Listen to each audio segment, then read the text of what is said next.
As everyone knows, it is physically impossible to make good procedural wood in Blender. It kind of always just ends up looking like plastic that's bumpy and shiny. But luckily there are people who are smarter than us who have made some amazing procedural wood. So download the blend file, unzip it, and in the folder you will see a blend file. Go to File, Append, and append in the node tree node group of that blend file.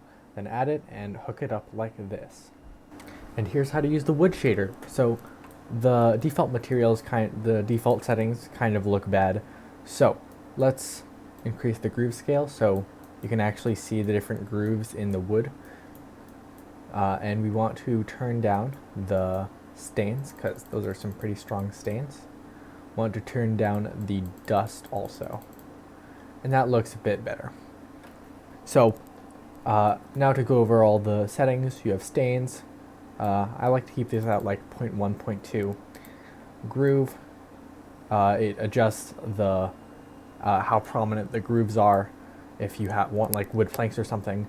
Dust, yeah, I don't really like the dust option very much, but again, I leave this at like 0.1, 0.2.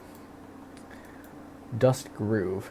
So this affects how much dust is actually inside the groove. So if you take a very close look, usually when dust is on wood, it accumulates inside the grooves of the wood. So I'm going to leave that at like 0.7.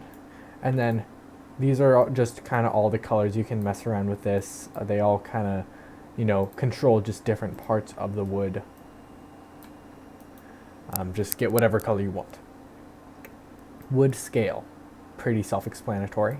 And wood grain scale, this one you don't, it's very subtle and you don't really need to adjust it much, but it's adjusting the very, very fine wood grain scale, but I just leave that alone. Groove scale, I've already messed with that a bit. It's how many grooves there are. Stains scale, if I turn up the stains, you'll be able to see it a bit better. Stains scale is just the scale of the stains. But I do not like the stains very prominent, so let's leave the stains at 0.2. And I don't really mess around with the stain scale much either. Bump strength. This does not make that much of a difference, but it just affects these little tiny scratches and bumps in the wood. Wood bump also doesn't make too much of a difference. If you get in really close, then you might be able to see it a bit more. But yeah, it also kind of affects the bumpiness of the wood. Groove bump, again, affects the bump of the grooves. Does not matter too much. Clear cut bump, again, doesn't matter too much. You don't really need to mess around with these for bump values very much. Wood roughness, this is important. You can kind of see what it does here. It changes the roughness of the wood. And you can put this out whatever you want, depending on which type of wood you have. And groove roughness, self-explanatory. The roughness inside the grooves.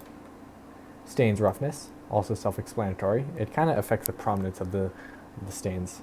And displace, and we are not going to use displace at all. So that is the wood shader. It is a CC0 license, so you can distribute this however you want, which is really cool of them to make it totally free.